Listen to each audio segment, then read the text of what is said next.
You ask Tiger to solve. This deals with linear equations with one unknown. The final result is a equals 8. Let's solve it step by step. Group all in terms on the left side of the equation. Subtract 7a from both sides.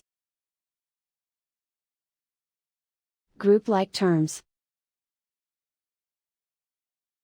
Simplify the arithmetic. Group like terms.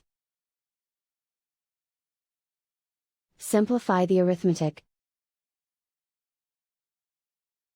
Group all constants on the right side of the equation. Add 3 to both sides. Simplify the arithmetic.